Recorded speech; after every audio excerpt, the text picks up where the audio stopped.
What is up, everybody? Welcome to another episode of the Curtis Zone, where we talk all things action-packed children's programming. I'm your host, Dylan J. Curtis, and I thank you for hitting that like and subscribe button. This year, two things of my favorite are coming out. We have the new season of Avatar: The Last Airbender, which is set to release on Netflix this month, and of course, next month will be X-Men 97. But since I've already done an episode that's related to Avatar: The Last Airbender, which you can find somewhere up here, I decided today we're going to be doing an X-Men related episode. We've asked ourselves, how powerful would Bishop be if he had Bronze Tiger's skills, Yami Yugi's intellect, and Agent 6's Magna blades? Let's get started, ladies and gentlemen, but don't be shy about hitting that like and subscribe button for more content here on the Curtis Zone. And really, here's what I want you guys to do right now. I want you guys to get in the comment section and tell me who your favorite X-Men character is. It can be a character from the show, it can be a character from the comic book, it can be a character from the movies. Really get into it, guys, because you know I can't wait.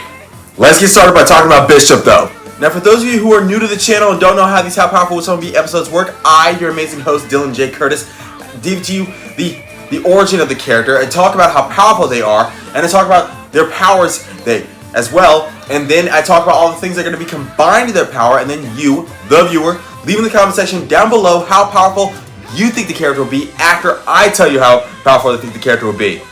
And that's just me talking. Let's get started, ladies and gentlemen.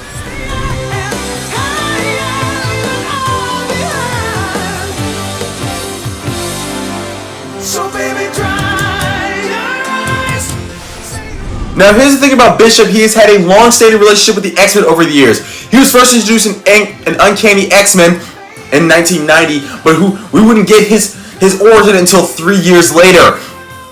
Bishop has been very popular with Marvel Comics for a while. In fact, he was the first black male character to be introduced in the X-Men universe. But though he wasn't the first African-American character in Marvel Comics, he's the first African-American male character to be introduced into the X-Men universe. And we are happy to have him. And he's become one of its most popular characters to be introduced. He wasn't used in X-Men Evolution, which made me angry. But hey, enough about that. Let's talk about Bishop's origin, shall we?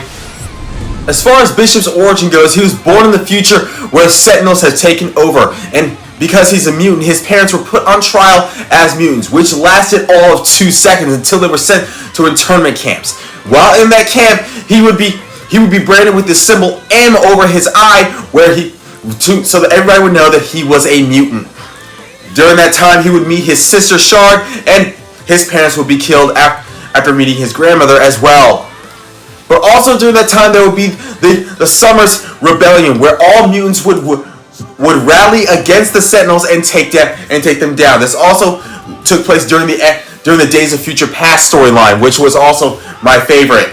After which, Bishop would join a squad known as the Xavier Security Forces, where he would become a prominent member of the Xavier Security Force, which was pretty cool, my friends. During this time, he would get his hands on a time travel device and go back in time and stop his horrible future from happening. This would lead to him joining the Uncanny X-Men and X-Force. But that's just from what I've heard, alright? That's all I know about his origin. Now let's talk a little bit about Bishop's powers. His prominent power is the fact that he has energy absorption capabilities. This means he has the ability to absorb, channel, and redirect any energy that is thrown at him. So basically, any energy-based character that goes up against him is pretty much powerless because he can absorb and redirect it at you. Also, Bishop has the ability to channel that energy into anything, including his big gun, my friends. He also has energy projection abilities. He can generate his energy into concussive blast outward. He once used his energy absorption abilities on Onslaught. For those of you who do not know, Onslaught is a character that has the ability of both Professor X and Magneto at the same time. He used his powers on Onslaught, and though he wasn't able to direct it outward at Onslaught, he was able to absorb a full blast from Onslaught himself. Another person he used that energy ability on is the freaking Juggernaut, my friends. He once defeated the Juggernaut, which is no minor feat. Anyone knows that nothing stops the Juggernaut. To top it all off, Bishop also has advanced tactical training, which is training that he got from Wolverine both in the past and in his future, which is no minor feat. Being trained by Wolverine will probably make you one of the most best soldiers in the world. Also, Bishop has enhanced hand-to-hand combat capabilities, advanced weapons combat capabilities. He also has the ability to absorb anything, but he cannot absorb nuclear radiation. Yes, that is true. He cannot absorb nuclear radiation.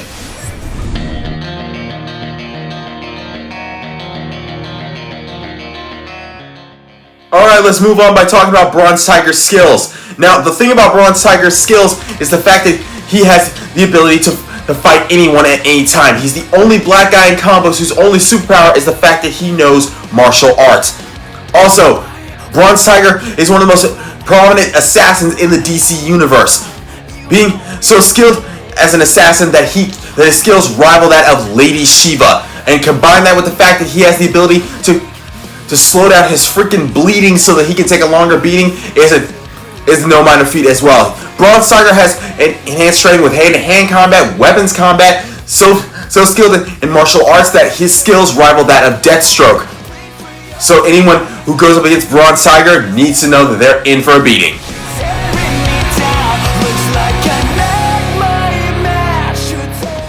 Now let's talk about Yami Yugi. Yami Yugi is the most skilled strategist in all of Japanese anime. I'm talking this guy is so skilled he once defeated 2 duelists with nothing more than 300 life points. Now, he once summoned all 3 Egyptian god cards at once. Now here's the thing about the Egyptian god cards. They require 3 sacrifices in order to summon just one of them. And Yami Yugi was able to summon all 3 at one time. And he also defeated a guy who had an Egyptian demon god with those Egyptian god cards. So yes, imagine his mind in the hands of Bishop.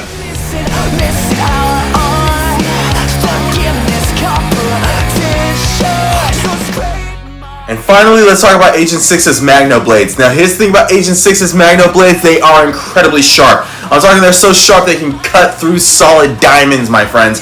A skill that he once used on Scalamander. The blades also have the ability to, when combined, they can turn into a giant magnet. A magnet that you can use to move any metallic alloy. They're also retractable, which means that you can retract them and store them anywhere. They're not as big as a regular sword, but they are retractable and easy to store and easy to maneuver as well. The Magna blades are only used by Agent 6, and he uses them with such skill and ferocity that anybody can see how he is the 6th most dangerous man on the planet. Now before we go, everybody, let's talk about some news. With the box office failure that is Masters of the Universe, thank Scary Movie 6 for that. The sequel is currently up in the air. Nobody's considering the sequel yet. However, it's depending on the sales of the streaming for it, and as well as the DVD sales, they will go through with a sequel for it, depending on the sales for streaming and DVD. Personally, I think I'm definitely going to buy it on streaming and DVD. I did see it in theaters. It was pretty cool. The Street Fighter movie is set to release this October, and people have been going hard with Street Fighter toys and video games. In fact, sales of the Street Fighter toys and video games have been selling like gangbusters all over online shopping. I'm talking there are people that have been buying Street Fighter like crazy. Most popular character being Colonel Guile. However, though Colonel Guile is not the main character for the new Street Fighter movie, people have been buying his toys and buying the old movie like crazy. Thank you so much for joining me here on the Curtis Zone, ladies and gentlemen. Remember to get in that comment section down below and tell me how powerful you think Bishop would be if he had all this stuff combined to his own power. And do not be afraid about getting in that like and subscribe button as well. I'll be seeing you guys soon with another episode that's related to X-Men 97. I personally cannot wait. I hope that you guys can't wait either. I'll see you soon. Peace.